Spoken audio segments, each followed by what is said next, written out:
from that, let's take you to a story that has got tongues wagging in the last 72 hours. Also, a story of one Truphena Muthoni, with people talking about all sorts of things, from what constitutes a Guinness World Record to the more important conversation, of course, that is why she was doing it. And after setting a new 72-hour tree-hugging record, Truphena Muthoni is hoping to be officially recognized by the Guinness World Records by January 9th, 2026, as the holder of the longest tree-hugging marathon. The current record, of course, being held by Ghana's Abdul Hakim Awal, who hugged a tree for 24 hours in Kumasi on May 23rd, 2024. Muthoni began her marathon on Monday at exactly 12:20 p.m.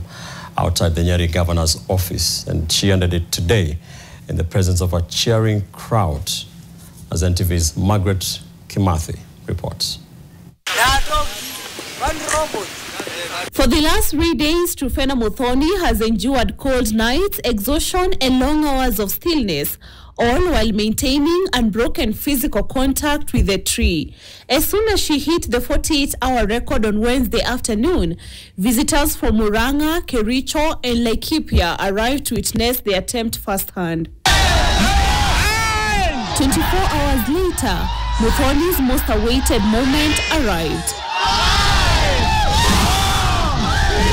Kenyans joined in solidarity, counting from 1 to 10 until she hit 72 hours at exactly 12:20 p.m.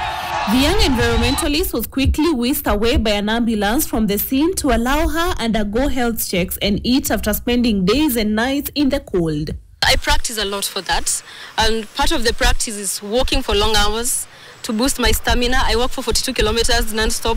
And I've also done mini tree hugs. I've done for 30 hours and also, 35 hours and 60 hours to practice for these 72 hours. And I also do fasting and sometimes 1 meal a day. According to the music and culture student, government officials made several promises after her 8-hour tree-hugging marathon in January, including a pledge to support her attendance at COP30 in Brazil, where she had initially planned to stage the challenge. She now says those commitments never materialized. But the Ministry of Environment did an injustice, even after promising me on March through the PS. And when I went there to the ministry just a few days to COP, I found my letters not signed, nothing happened, and so I couldn't get accreditation. Even though that happened, I got some people to swap their badges for me, but it was too late to do that.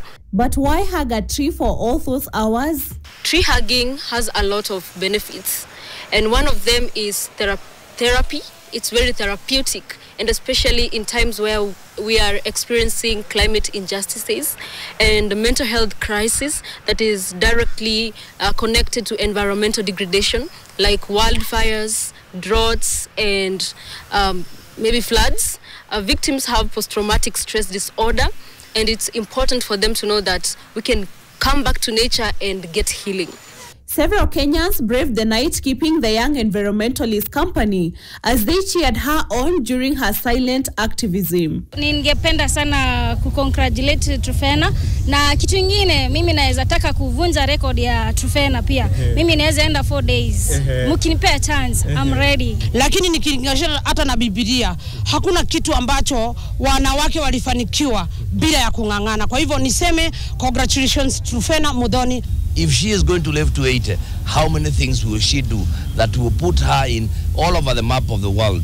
So even yourself, whatever you are, please do what you are doing in the right way.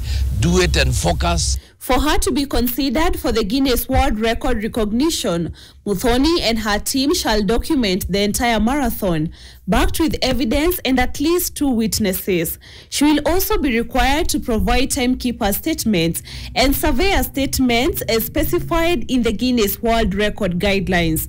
The record management team will then assess Muthoni's submitted evidence of breaking the record. Once the evidence has been approved and the attempt has been deemed successful, Muthoni will officially be declared a Guinness World Record holder for setting the 72-hour tree-hugging record, and she will receive an official certificate.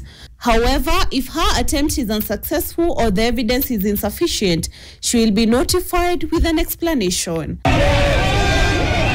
Muthoni has been gifted generously, with Kenyans across the country offering various presents and monetary support to celebrate her tremendous effort. Margaret Kimathi, NTV.